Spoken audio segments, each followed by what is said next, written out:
a tiny country that won the World Cup twice, an island fairy tale, a team that never lost, with an unexpected hero. Let's start with Uruguay, who played today.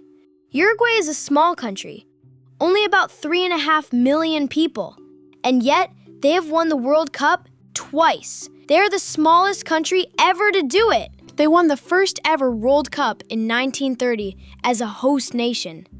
And the second time, they won by beating the host nation in their own country. In 1950, in Brazil, they quietened a crowd of more than 173,000 people.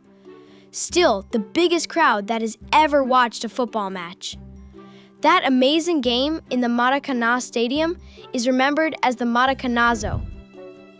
And today, Uruguay drew 1-1 with Saudi Arabia in a tight game, a fair result in such a close battle. Uruguay's opponents, Saudi Arabia, have a famous moment of their own. 4 years ago, they beat the mighty Argentina in one of the biggest surprises the World Cup has ever seen. Over in Atlanta, Spain, who won the World Cup back in 2010, came up against Cape Verde. But the little islanders were not afraid one bit. They defended bravely all game long and held the champions to a goalless draw.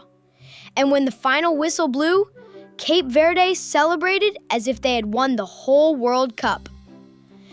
That one moment tells you exactly what kind of team they are. Now for a real fairy tale. Cape Verde is a tiny group of islands with about 500,000 people, and this is their first ever World Cup. They're called the Blue Sharks, and to get here, they finished above Cameroon, one of Africa's biggest football nations. Belgium, once ranked the best team in the world, drew 1-1 with Egypt. Egypt has a history like no other African team. They were the very first African country ever to play at a World Cup, way back in 1934.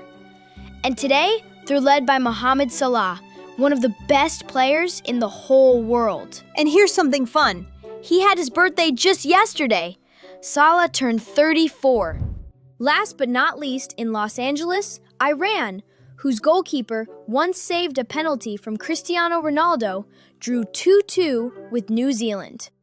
And here's a fun one about New Zealand. Known as the All Whites, at the 2010 World Cup, they drew all 3 of their games, even against the defending champions, Italy, and came home as the only team in the whole tournament that never lost. And this year, they also have the surprising new legend, Tim Payne, in their team.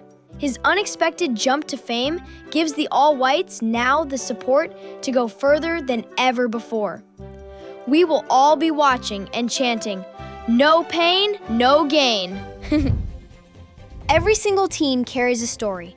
That's what I love about this tournament. And there's more tomorrow. So tell me, which country has surprised you the most so far? Like and subscribe so you don't miss the next story.